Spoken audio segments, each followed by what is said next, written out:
pray that God took them quick. And then we saw the people jumping. We saw what we thought was debris, and we realized it was people jumping. People are falling to their deaths, jumping from the flames in the buildings. Just want to mention, if people do anything, say prayers for the people.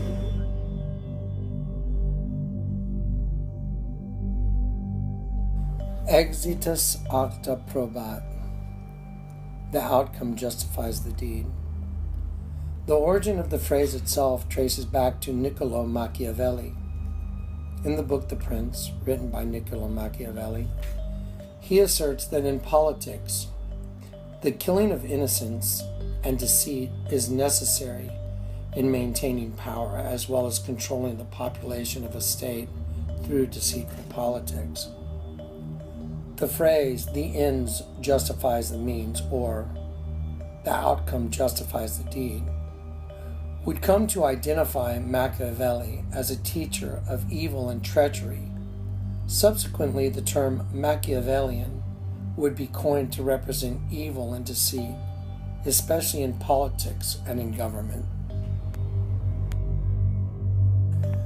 Is it possible that the destruction of the Twin Towers was actually a public proclamation of triumph of a government that was established as far back as the account of Adam and Eve in the book of Genesis in the Bible? What if the bombing of the Twin Towers was actually just a message stating that an evolution of a government that started in the Garden of Eden had finally come to fruition? Okay, folks, in this section, we're just going to do a straight up talk to each other. I'm going to talk to you and I'm going to present evidence so you understand that the bombing of the Twin Towers is literally a manifestation that goes all the way back to the Garden of Eden. And once you understand this, and once you've taken hold of this, nothing that's happening in the world today will surprise you or scare you because you'll understand it. The Bible says you'll know the truth and the truth will set you free. By the way, Jesus is the truth. Okay, so let's talk about Genesis for a second. Let's go all the way back to the beginning of the Bible. And God created Adam and Eve. They were created beings. And they were given certain orders by God that they should not partake, or neither should they touch the tree of the knowledge of good and evil. And I want to read something to you. I know most of y'all have probably never heard. I'm going to read to you an account from Genesis 4. It says, "And Adam knew Hava, his wife, who had desired the angel. And she conceived and bare Cain. And she said, I have acquired a man, the angel of the Lord.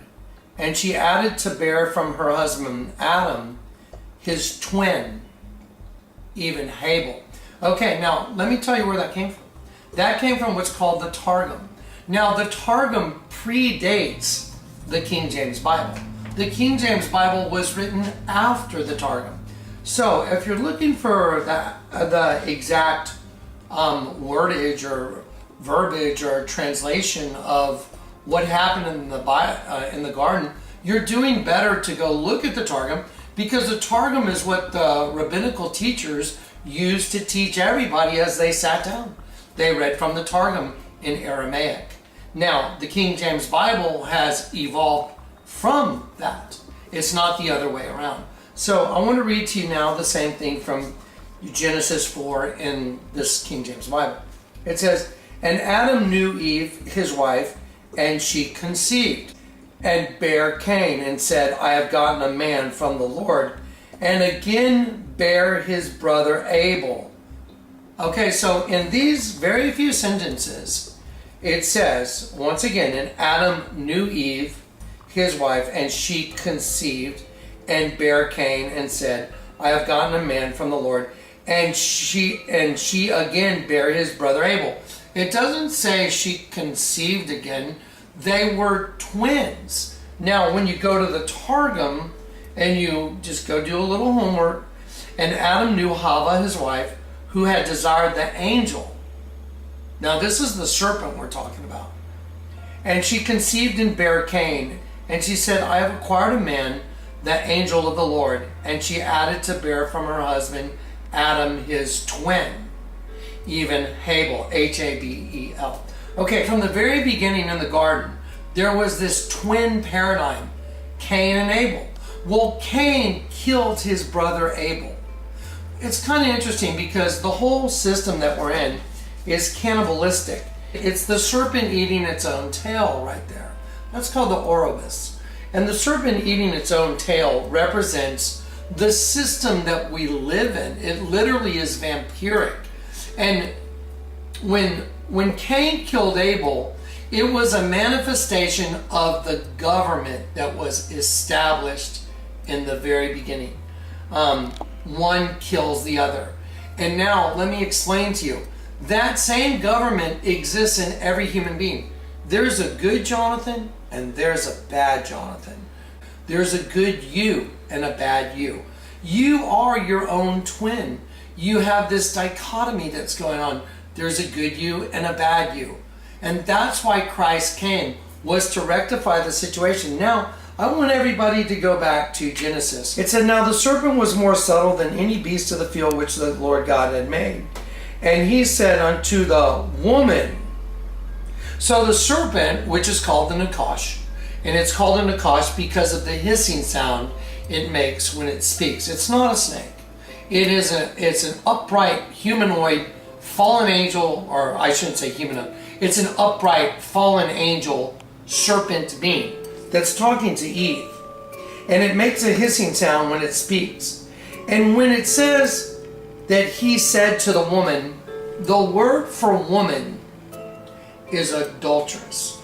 Now, we're talking in Genesis 3. So Eve hadn't even been with Adam yet. So by definition, the word adulteress is someone that's had sex outside the covenant of marriage from the partner she has. Well, her partner was Adam. God created them.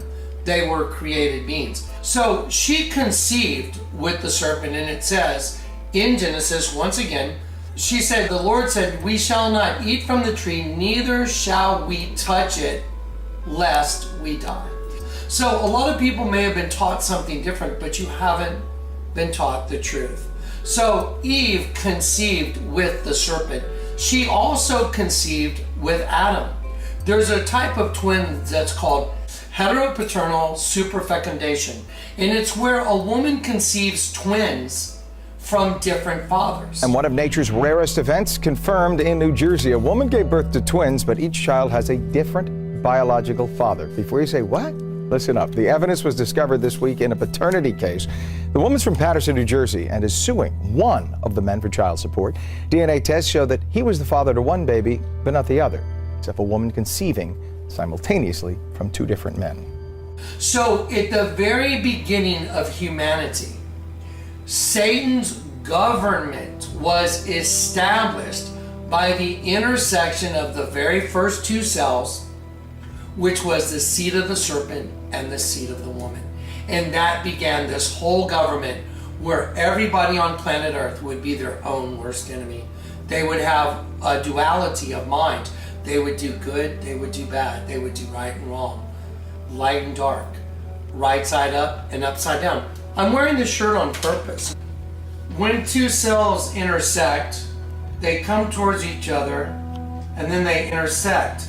And the intersection of those two cells makes that thing that looks like a football or an all-seeing eye. It's called a Venn diagram. It's also called the all-seeing eye. Now I want you to look at the shirt I'm wearing, just briefly. The shirt I'm wearing is called Under Armour. This is the exact same thing as the intersection of those two cells. The very beginning of humanity. The intersection of the first two cells began a race of beings that were twins, Cain and Abel. What's really fascinating is when you put the words together, cannibal. The whole system is cannibalistic. One kills the other. And that's what Satan feeds off. That is his source of energy. That's where Satan gets his energy from souls, because we know by the Bible that Satan prowls around like a roaring lion seeking whom he may devour. And we're devoured from the inside. That's why they built the Twin Towers. The Twin Towers are merely a representation of the seed of the serpent and the seed of the woman. Like the story of the wheat and the weeds growing together in Matthew 13. So Satan built those towers on purpose. Satan used humans as a host body to build those two towers to represent the Garden of Eden, the twins, Cain and Abel, the seed of the serpent, the seed of the woman, the wheat and the weeds. It's all the same. So those towers were purposely built in order to be destroyed, in order to make a public proclamation at the end of the world that Satan has achieved the new host body, because the two were destroyed and in their place a new tower was built.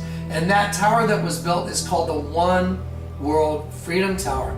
And at the very top of that tower, Barack Obama wrote his name, and he wrote, "We remember, we rebuild, we come back stronger." He used the word "we" and then the word "we" and then the word "we" on purpose to show that Satan's government has rebuilt. WWW is 666. So now I've explained to you biblically where this new government comes from. The government that runs the earth. By the way, the word for govern means to rule. And that's what the word govern means. I told you this is the government of Satan. That's why you'll see that very image on the grounds in Washington. It's called the Washington Monument. And in the very center of this is a circle with an X if you look straight down from below, because we have the obelisk in the dead center, which represents the penis of Osiris. And I'm sorry, that's just what it is. I'm not going to be squeamish about talking about what this stuff is. So there it is. You'll see this in Washington, D.C. It's called the Washington Monument. So now we're going to continue this section, and we're going to give you the evidence so you can put this together. Here we see the account of Genesis 3 in the Bible. The word for serpent is H5175, Nakash. The word originates because of the sound it makes when speaking, a hiss, representing a serpent. Again, we see in Genesis 3 that the word for woman is H802. In the definition, we also see adulteress as the first refinement from that Hebrew word. The translation for touch in Genesis 3:3 is naga, which means to lay the hand upon for any purpose, euphemistically, to lie with a woman. But the serpent said to the woman, "You will not surely die. For God knows that when you eat of it, your eyes will be opened, and you will be like God, knowing good and evil." So when the woman saw that the tree was good for food, and that it was a delight to the eyes, and that the tree was to be desired to make one wise, she took of its fruit and ate. And she also gave some to her husband who was with her, and he ate. Then the eyes of both were opened. So now I want to talk about Genesis, because we showed you these words. We showed you that the word woman means adulteress in Genesis 3, and that's the translation of the King James Version. We showed you that the word to touch means euphemistically to lie with a woman. So you have adulteress, lie with a woman, and a nakash.